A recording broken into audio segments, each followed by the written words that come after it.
What's going on, everyone? We are getting into, I want to say this is going to be part 3 of this video series that we've got going on here for these Ike dollars. Same deal, we're going to jump right into it this time. I'm going to go in through these. We're going to look for things. Keep in mind how the layout is right now, because as we progress, you might see silver was tucked away somewhere. Hopefully, if you didn't see last video's part number 2, you can go back and check it out. I had found some silver right up here somewhere, and eventually it started falling as I was digging my way from here this way there. Then we ended up finding silver towards the end of that video, so make sure you stick around, hit that like button, because we're going to be putting out some amazing stuff here. Hopefully more silver as well. That would be great. I don't care what country it's from too, and I say that because we found Mexican silver in here. It was 0.720 gram, I guess is what it was, of a gram. So we pulled that out last time, or I guess the first time.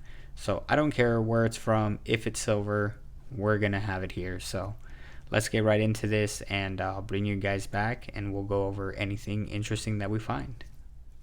Alright, so as we can see here, I was able to clear some good amount of ground as far as the Ikes go.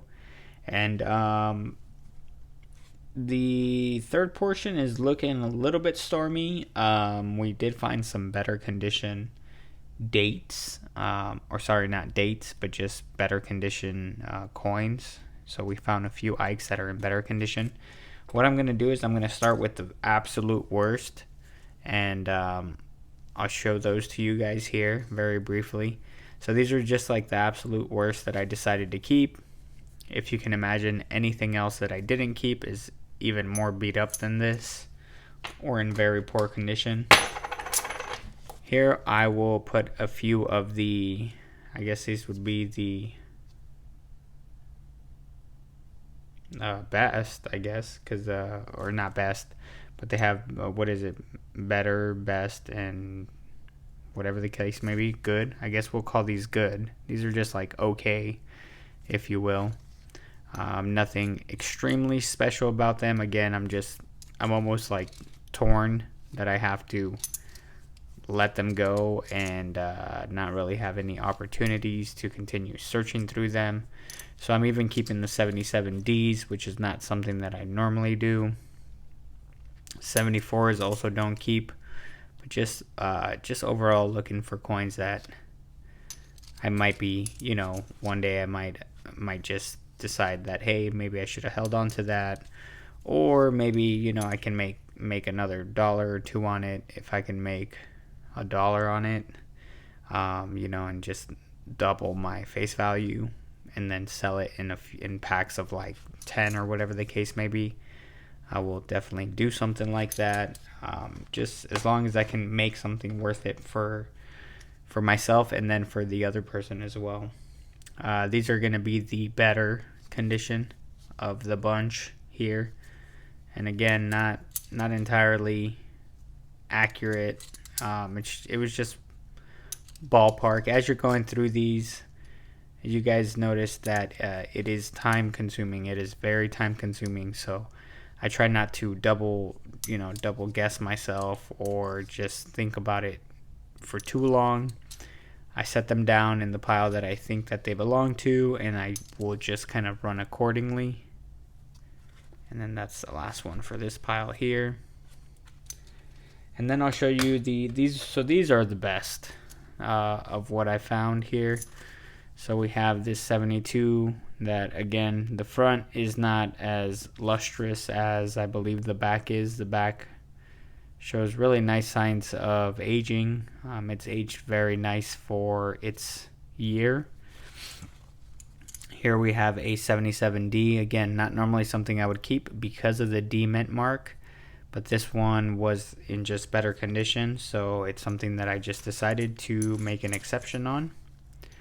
Then we've got a commemorative 76 to 1976, and this one is going to be the Type 2. Again, just in decent condition, so I decided to keep it. And then to round us off for the best conditions was this 74 here. And again, usually a higher mintage for the 74s. And actually, I guess in the, oh my god, I didn't even see that. I have been asleep at the wheel. Let's see. Oh no, this is 74D. Yes, it's 27 million. Yes, that's correct. So normally I don't, but I do keep these sometimes. So it's nice that at least it was a 74 and not a 74D, because the D would have added about an extra 20 million or so of these minted. So it's nice that this was not part of the D mint mark there. And then before we round out, I guess this will be part 3. I don't know if we're going to round it out. We might have to add some more, because as you guys know, I like to keep it between about 10 or 15 minutes just to make it a decent amount of content. So before we do that, I'm going to show you guys a few of the ones that I did keep as well. These were just the lower mintage. It is completely butchered, but the 77s without the D mint mark are 12,596,000 again on those. That's the back side of it. So the front side is more butchered, but again, not the greatest condition here, but just a lower mintage for that year. And then this one here, nothing too special about it. I just wanted to show you guys what the inside of these look like. Looks like someone was trying to drill through this, and they actually hit through the I don't know, I guess this would be the nickel clad, or into the copper there. So these I believe they're also about 40% copper, or I could be wrong on that, but these definitely have a copper, of course. But just thought it was interesting that they drilled into it, and you can see it there. So definitely don't recommend damaging any of our coins. And with that being said, I bring you to, I'm going to call this one the Beast. So I introduce you all to the Beast. This one was actually somewhere right around in this area here. But this coin is unlike anything I've ever seen, which is why I call it the Beast. As you guys can see, this crack here is almost completely separated. It's almost completely separated. I don't know how this happens. You can see there, though. I mean, at this point, this is just far beyond repair. You can see the inside of that. That's insane. This doesn't even look like what it should look like. But I am I'm intrigued to know what this coin went through. You've got some huge kind of chop marks through there, like it might have gotten stuck in one of the machines, in maybe as a 50-cent piece. I'll have to see if I can. Oh, I've got some off to the side here. I was trying to see if I can source a 50-cent here, but yeah, that might have been the case somehow. Well, I guess it ran off that way. But the main one would be right around there. That's where you have that main mark. So I don't really know what happened here. I'm kind of speculating at this point. But it is interesting to see coins that are damaged like this. Never run into this situation before, ever. So what I'm going to do is I'm going to set those to the side there. Just to round us out, I'd like to go over a few of these here with you guys. I don't know what we're going to find, what we may or may not find. This one here, if it was a type 1, even in this condition, I would keep it, but it doesn't look like anything interesting there. This one is already dirty off the bat, so let you guys pick my brain a little bit on how I do these. And it's a 71, so that's definitely a pass. 72 is already a pass because of the year, and especially the condition that the coin is in. Commemorative here, we're off to a good start with no D mint mark, but then on this other side, it looks like we do have the newer type 2 edition of this. So type 2 of the 76 is not a keeper, just because I don't have it on my list. I know that much there. And then we've got another one here, 76D, also type 2. 74, dirty, bad start, and solid ending. We'll get that one out. 78 as well. Not the greatest of years to be minted. I was about to keep it, but it looks like it's got some damage to the rim there.